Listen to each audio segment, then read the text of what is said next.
What's up, YouTube? Joseph here, and I'm giving you guys another um old school deck profile. Well, it's not technically old school, but it is pretty far back, about 4 years.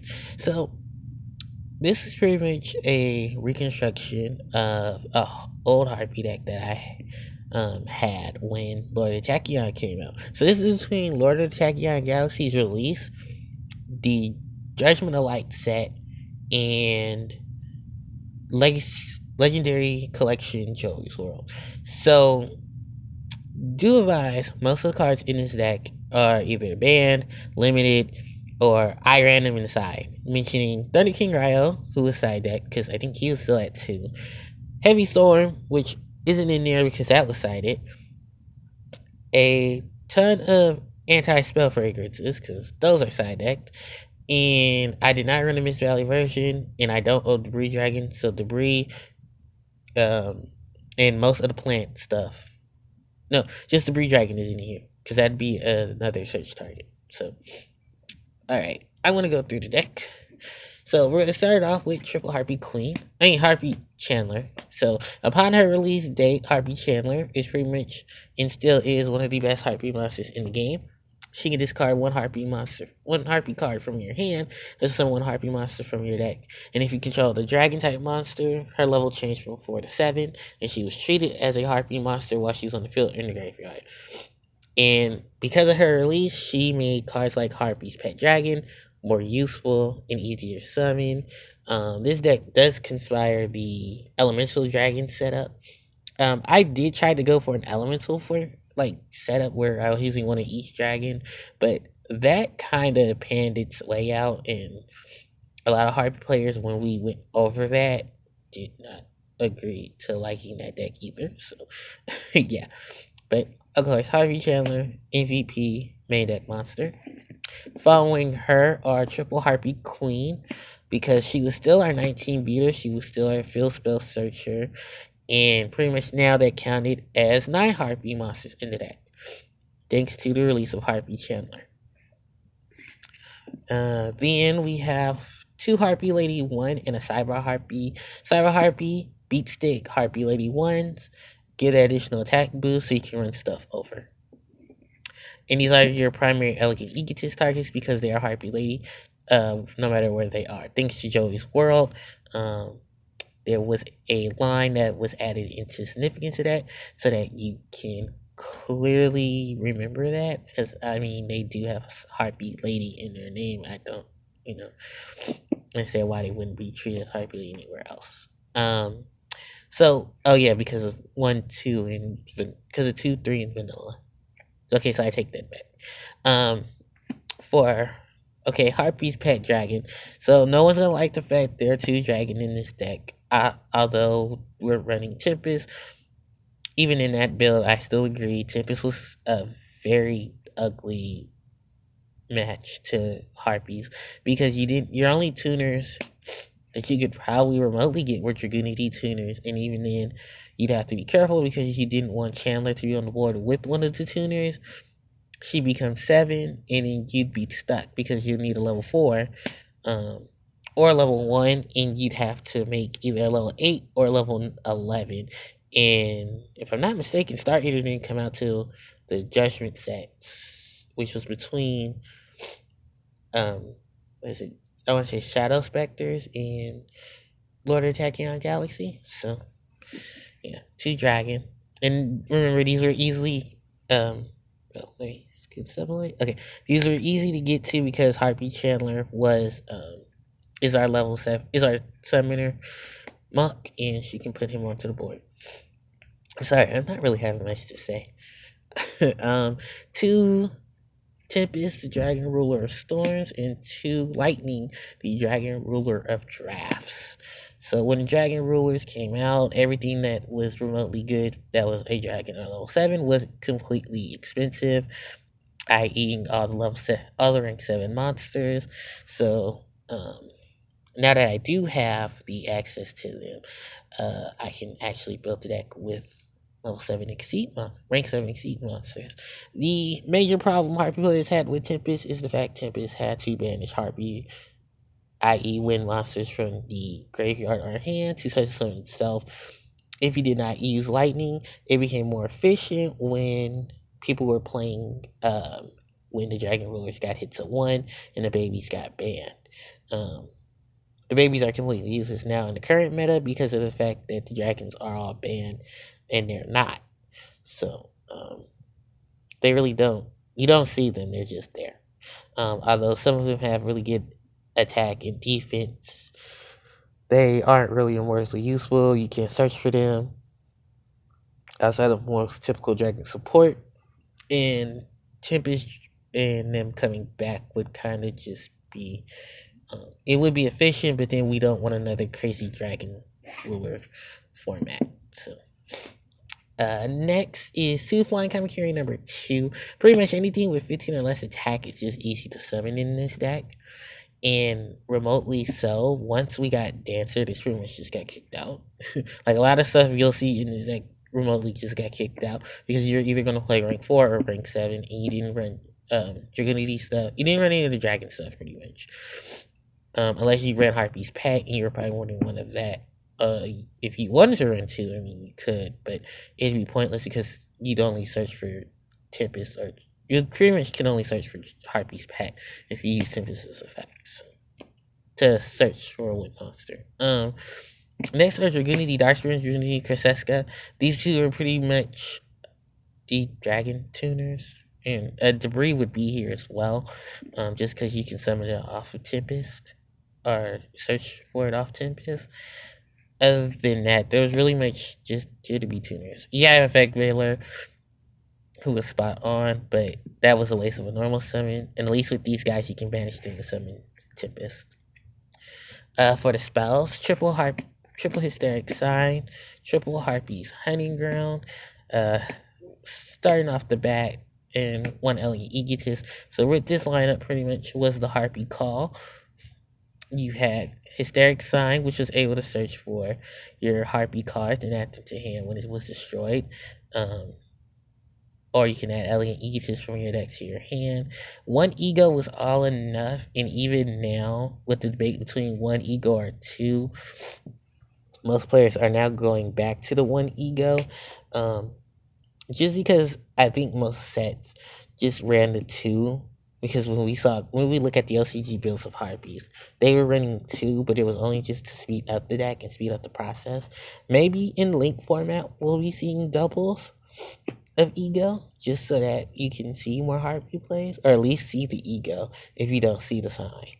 And 3 Hunting Ground, because, it was easy to search for. And I think at that point, we didn't have the rule yet, till after, I want to say, Worlds, or it probably did happen before Worlds, where each player could control a field spell and not be destroying each other's field spells back and forth. Although Ancient Fairy Dragon was predominantly needed when you were going up against Dragunities. Next, because of Dragon's Ravine and how they just pop that off with Ancient Fairy. Next is 2 Sacred Sword of the 7 stars, banish your level 7s, draw 2.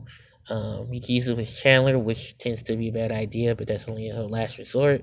Harpie's Pet Dragons that are dead, Tempest, so you can search for your tuners. If you're running Burial from Different Dimension, that'd be a great connection with this card, and you can just send the banished monsters back to the graveyard. 1 Monster Reborn, 1 Powder Avarice, 1 Upside Goblin. And I forgot Dark Hole, but I didn't have any chance to get to it. And I'm also missing, because those are all cited. That's right, I forgot to say that. Most of those cards were cited in and out. So Raigeki got unbanned, and they both became main deck staples. So for the traps, triple Hysteric Party. I feel the need to address that. It might have been 2. I don't have the original list I had for my deck, but I do remember it might have been 2, just because I didn't want it to be so many in the deck at that time till we got Harpie Dancer. Then it became 3. Although I think I jumped between maining the 2, siding the 3rd one. Okay. Icarus Attack, because still was a winged beast staple, of course. One mirror force, one treasure tribute, one bottomless, and one solemn. Warning, do want to include judgment was probably in his deck and probably was cited. There's a ton of cards that you may be like, wait, where's such and such and such and such? There's probably because most of them were in the side deck. So, that includes Dark Hole, Bottomless Trap Hole. No, yeah. Dark Hole, Compulsory Evacuation Device, Book of Moon, Mind Control, Heavy Storm, because that was still unbanned. Burial from a Different Dimension, Anti-Spell Fragrance, because most of the time you're either dealing with Dragon or you're going to stall out Dragon. Okay, so for the extra deck, well, Harpie's Pet Phantasmal Dragon is technically the Harpie boss monster. And a lot of Dragon players could not get over it because Blaster could not destroy it and Big Eye could not target it. Do know that you needed 3 wind monsters. That was easy for Harpies. And then once Dancer came out, most people went to the level 4 build, the rank 4 build, where you could utilize Zephyros, Summoner Monk, and manipulate their effects so that you can generate more monsters on board. Following him are 2 Lady Chidori, which became very staple in Harpie decks because you can just channel her, get a Harpie, exceed, make this guy blow stuff away, and then swing. ISB Zero Fine, when she came in Lord of Tachyon Galaxy, was also a unique staple monster to the deck. A lot of people running Blizzard Falcon because Blizzard Falcon could inflict damage, and then you can make Ice Beast and then negate everything on the field and have her swing so she can do more damage as well. And with Harpie Chandler, this was an easy summon because you can just overlay the 2 Harpie monsters and make her. 1 Emerald and 1 Lavalval Chain. Lavalval Chain just sent stuff to the graveyard, and then you can Hysteric Party. Dagasa Emerald was just a revamp, was pretty much another Pot of Avarice in the deck. In case you couldn't get to pot fast enough and you needed stuff back into the deck. If you were playing Vanilla Harpie Lady, Emerald had the other ability. He can summon her from the graveyard and go into more place with her. 1 Maestroke, the Symphonic Djinn, because 101 wasn't out yet. Papilla Operative was still a monster, but Pappy, I don't think I had room in here for Pappy because I had another monster take Pappy's place before it got banned. But yeah, this is pretty much the all-defensive monster. Because of the rank 7 place, we'll start off with Make a Fan of Draco Sack, the most expensive card out of the second. I think, yeah, he was the most expensive card out of Lord of Tachyon Galaxy, and then following him was Spellbook of Judgment. Yeah, it was really hard for Harpie players to get a Draco Sack because of Dragon players and then the hype, and then really expensive to even get 1. But I managed to get 1, and I think this, is the reprint. But that even took longer because I think it went through 2 reprints before I could get 1, which was funny. Next, and how do you make it? I'm sorry. Play Harpie Chandler, discard Harpie monster, get Pet Dragon, her level change to 7, so you can make this. Another monster in addition to that is Big Eye, who had a major spike during the Dragon Ruler format because, look, you just need 2 7s and all the Dragon Rulers are 7.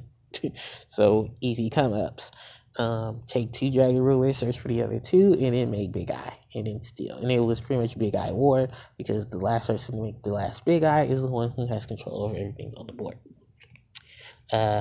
Or you could just be a complete douche, play number 16 Shockmaster and say no one has an effect, and stall out with cards like Anti-Spell so that your opponent could only be utilized to traps, but then next turn you could just flip over and call traps, or make 2 Big Eyes, or make another Shockmaster, and call spells, call traps, and the only thing they have are monster effects, which at most points, most people weren't running Battle Fader at the time, so until Mythic Rulers, I think.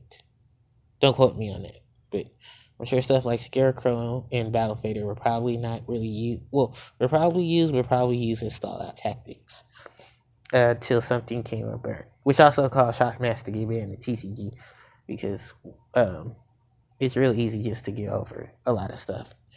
and then only a year later for Shockmaster Yumi and OCG. Master of Blades, because he couldn't afford Draco Sack's Big Eyes. This is another monster you could get to. Like, he was still $10 when he came out. And everybody was buying boxes, pulling like 3 or 4 of them. With previous sequentially, you make a Master of Blades, you force your opponent to target it, you negate whatever target, destroy it. And you had an option to blow up a card.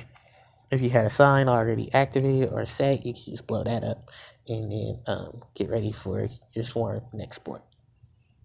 Following that are some synchro monsters because of the dragunity tuners: Ancient Fairy Dragon, Black Rose Dragon, Stardust Dragon, and Crimson Blader. Some other monsters I can mention are Colossal Fighter and Scrap Dragon. For Scrap Dragon is really to blow up stuff, and Colossal Fighter just to knock down things. Unfortunately, Colossal Fighter and Armory Arm Loop was re-errated at the present time because probably before that was re-errated because of the fact that people could just take the Armory Arm, equip it to your opponent's monster, beat face in to your opponent with the Colossal Fighter, bring the Colossal Fighter back because it had to reach the graveyard to even activate its effect, and then take out your opponent that way. So because of that, the loop had to be Colossal Fighter had to be reworded or re-ruled, and then that caused the Colossal Fighter to be null and void. But that's pretty much it for this deck profile. I don't want to stretch it out too long, but yeah, that was 2013 Harpies. Sorry if I'm like jumping in between like loops and stuff because I'm still getting the other deck profiles ready. So like, comment, subscribe, and hope to see more. Thanks again, and this is HPJ signing out.